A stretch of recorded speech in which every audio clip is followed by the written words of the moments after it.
I know that, you see that MakerDAO is doing really well. I think pretty soon they're going to hit $1 billion under various staking positions across the DeFi ecosystem. But just through my newsletters and learning like what's going on with the companies that are running a lot of these projects, I'm seeing that some real capital market money, traditional money, is coming into a lot of these projects.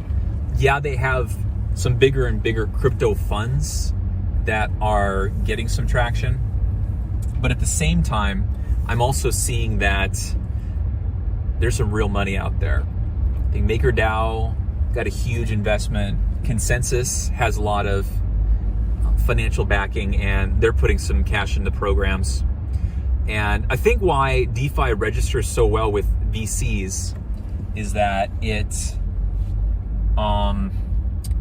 has numbers, which comes into the traditional market valuation model that VCs understand. They understand adoption levels. And, from back in 2000 .com era, the whole business plan of get market adoption first, and then you can worry about the customers later, and the profitability last is something that they, are starting to resonate with people. But I see this increasingly being the case. I think that it's easier to make an investment in a platform in terms of stability when you see that there's staking. I think a lot of these VCs can sell to their limited partners that these projects have deposits in a sense. Like when you make a deposit into a bank account, they're lending out a ton, over half, of that money to other people. So, they're making money on the spread. If someone has 5 million, like Nuo or something, along the way. So they say, here's what's in there. Is there necessarily an incentive to get it off of the platform?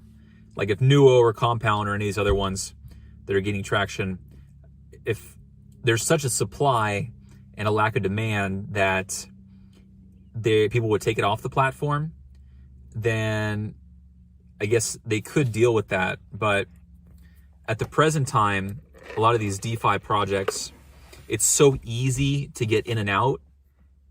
You have to consider that as a risk. You could have a lot of that money and staking go like that. So in terms of long-term potential, being first mover is good, but retaining your market share and continuing to innovate is the only way you can guarantee that you're going to be large in the space. So I think that there'll be an increasing amount of projects that come out there with a bang and, devote many thousands of dollars into development and are much more serious. There was on Twitter, I think it was ETH. It was one of the ones that marks or tracks the underlying performance of Ethereum. You know how there's synthetics, right? So with the synthetic, you can be short or long, within a certain bridge.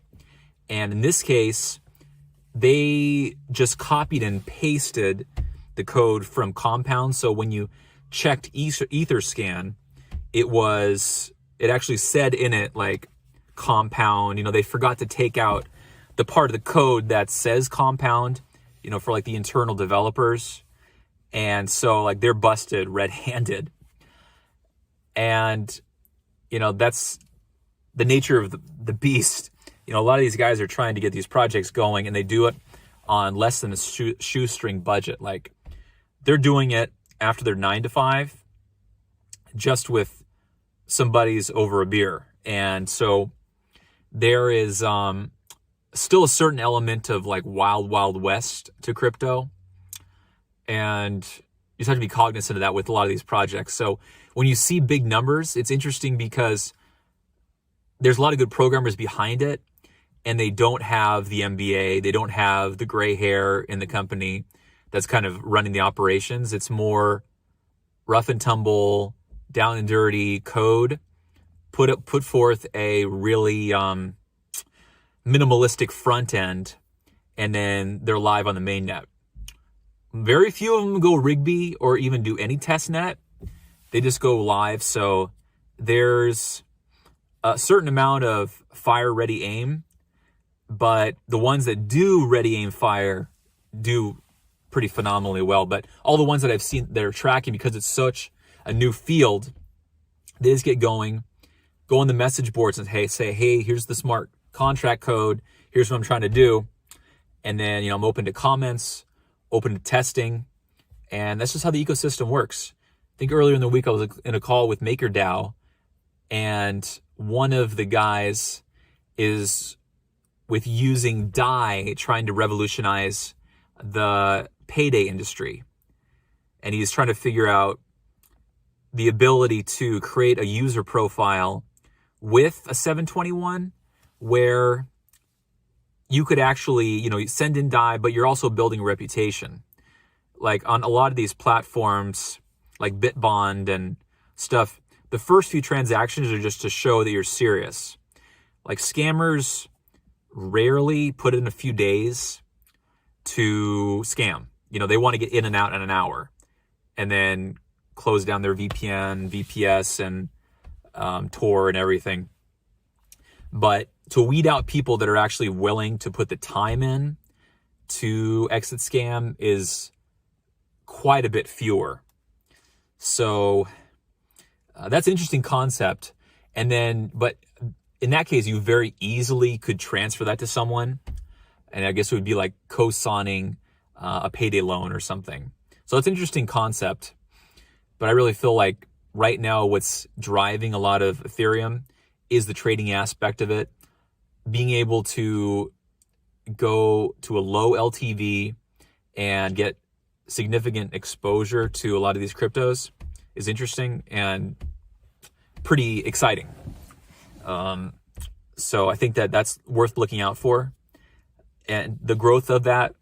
And then, even though you can go really short on the percentages, the average percentage is 175 on compound finance. So most people go in well collateralized. So if it's Ethereum's at 150, you're not going to get closed out till it's like 75 or 100.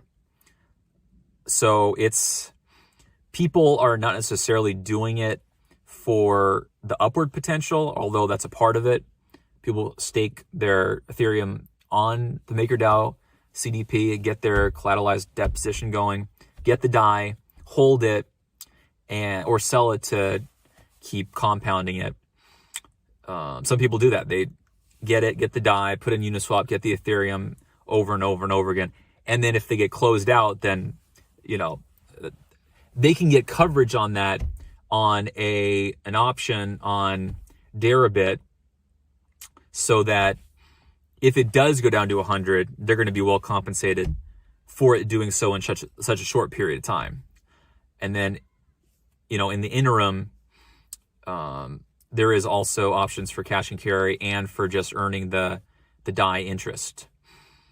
But I'm deep into the space, but I also recognize that if there is some sort of hack like to Ethereum, like there was at the beginning where they're minting more, and then people lose confidence in Ethereum and there's a drop, then if everyone's at even 175 and it goes to 70, everyone's going to get closed out. There's not enough insurance, and then DAI is going to take a nosedive. So you have to look into this not as like a retirement practice, but more as an experience in understanding the ecosystem and kind of what could happen. It's only 6-year-old technology, this Solidity and the smart contract backend. So Bitcoin's been around for now 11 years, but there's still a lot more to go in terms of what could happen. So check out some of the newsletters. The Defiant is a good one. I did a tweet on, they interviewed someone on there was talking about the centralization aspect, and that's going to be an ending, and how there's a lot more possibilities to get into decentralized space and build a name in the decentralized exchange space, because I know Binance already has a DEX going. There are other ones that are good DEXs. I used Rudex for a while, the Russian DEX, and that has the ability, well, that's for BitShares, but the ability to switch out and get margin positions. But with BitShares, you don't pay an interest because it's there's not that part of it. You have exposure to underlying BitShares, but because it's like not a very popular project right now, it's hard to get downward coverage on that in case it does crash.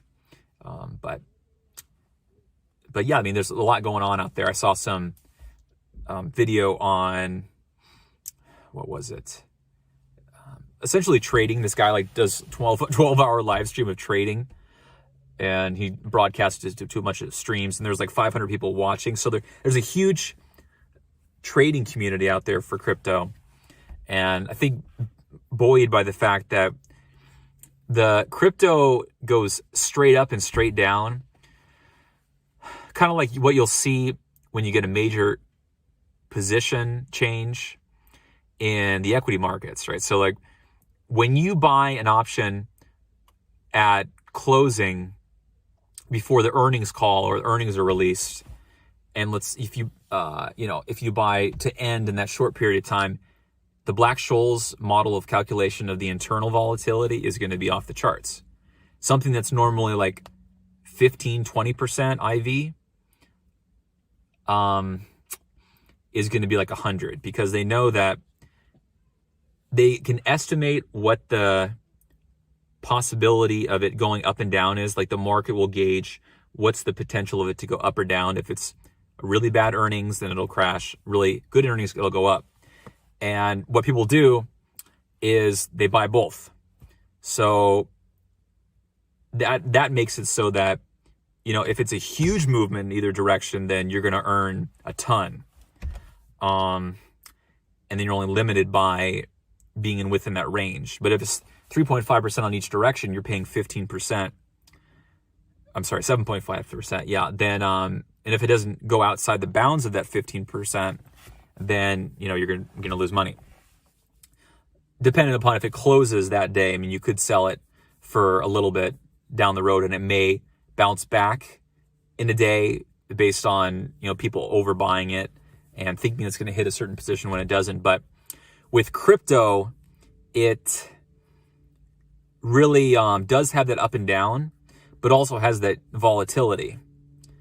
And the volatility is not like an upward tick. It's boom, boom, because some of these exchanges, when institutional money comes in from Gemini or from they're buying hundreds of crypto, specifically Bitcoin, then it's going to hit an exchange order book hard. And all those limit orders are going to get filled. And then people that have short positions are going to have to be closed out. So they're going to buy out to close it out. And then it's that's why it gets slammed. And you'll see a movement of $100, $200 in a few seconds, which is perfect for crypto.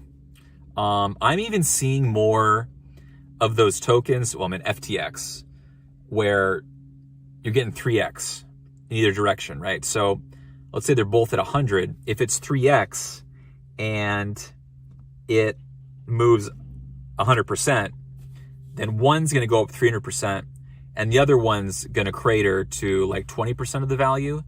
But who cares? Because the first one times 3 what you put in. So, if it goes 300, so 100 goes to 300.